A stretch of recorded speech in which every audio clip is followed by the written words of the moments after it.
ஹாய்மா, இன்றைக்கி நம்ம பார்க்க போகிறது வந்து பார்த்திங்கன்னா சிக்கன் வறுவல் என்னோடய ஸ்டைலில் எப்படி செய்கிறது குயிக்கான்னு பார்க்கலாங்களா. இன்றைக்கி எனக்கு டைம் இல்லை, அதனால் வந்து பார்த்திங்கன்னா நான் குக்கர்லேயே செஞ்சு எடுத்துடலான்னு சொல்லிவிட்டு குக்கரில் வச்சு விட்ருக்கேன்.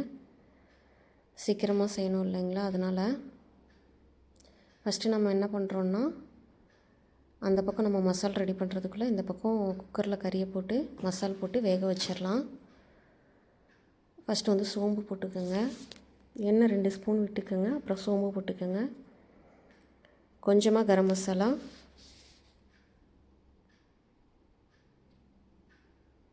மல்லித்தூள் கொஞ்சம் போட்டுக்கோங்க,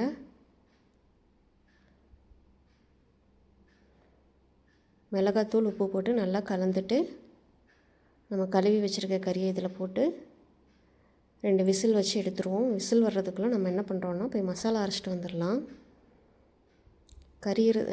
குக்கர் வந்து சூடாகிறதுக்குள்ளே நல்லா கலந்துருங்க, இல்லை அப்படின்னா கரிஞ்சு போயிடும்.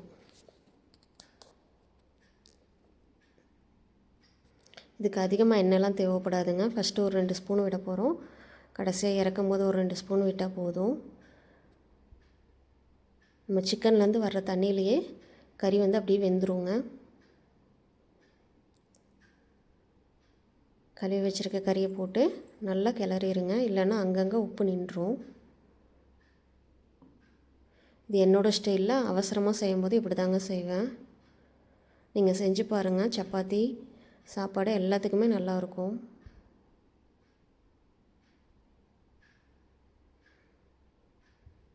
நல்லா கலந்துருங்க, இல்லைன்னா உப்பு அங்கங்கே நின்றும். கலந்துட்டு நீங்கள் தண்ணி எதுவுமே விட வேண்டாம், அப்படியே நீங்கள் லாக் பண்ணி வச்சு 2 விசில் வச்சு எடுத்திங்கன்னா போதும். அதுலேருந்தே தண்ணி எவ்வளோ வரும்னு பாருங்கள்.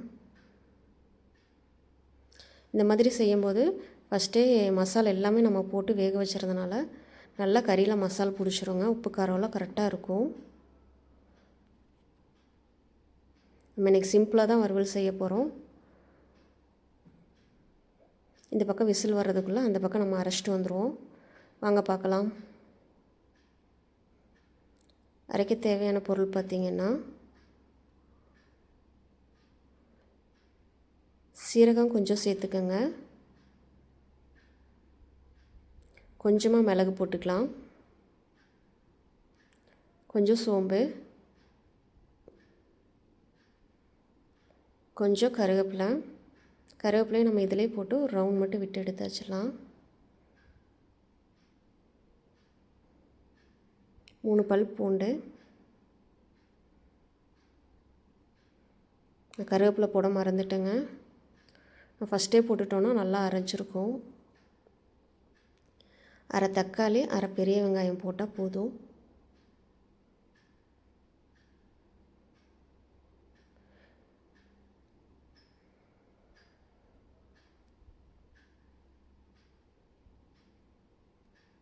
இதை கொஞ்சம் கொரகொரப்பாக அரைச்சிட்டு வந்துடுங்க. விசில் அடங்கிருச்சு. இப்போ மறுபடியும் நம்ம என்ன பண்ணுறோன்னா அடுப்பை ஆன் பண்ணி இந்த மசாலா மட்டும் அதில் போட்டு கலக்கி கொஞ்சம் ட்ரையாக விட்டால் போதுங்க. நம்ம தண்ணியே விடலை, இதில் வந்து எவ்வளோ தண்ணி வந்திருக்கு பாருங்களேன்.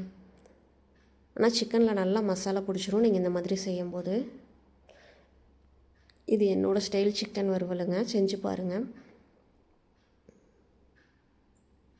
நம்ம அரைச்சி வச்சுருக்க மசாலாவை இப்போ கலந்துக்கலாம். இதில் மசாலா எல்லாத்தையும் எடுத்து போட்டுட்டு நம்ம வந்து ஒரு கலக்கி ஒரு 5 நிமிஷம் நீங்கள் வச்சிங்கன்னா போதும். மசாலா ஃபுல்லாக ட்ரை ஆகி சிக்கனில் ஃபுல்லாக பிடிச்சிரும்.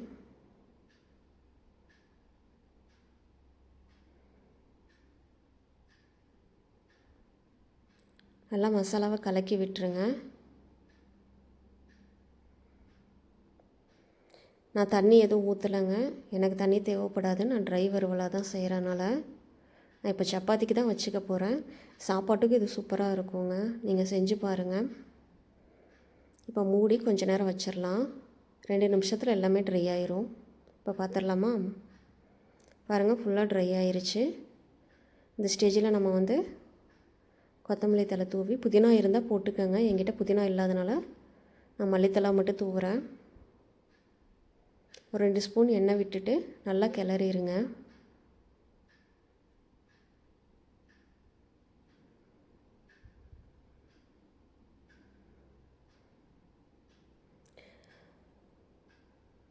வறுவல் செஞ்சு பாருங்கள். செஞ்சு பார்த்துட்டு கமெண்ட்ஸில் சொல்லுங்கள் எப்படி இருக்குன்னு சொல்லி.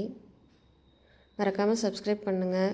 அப்போ தான் இந்த மாதிரி சிம்பிளான ரெசிபீஸ் என்னால் போட முடியும். சாப்பிட்டு பார்த்துட்டு எப்படி இருந்துச்சுன்னு சொல்லி சொல்லுங்கள். ஓகே, பாய்.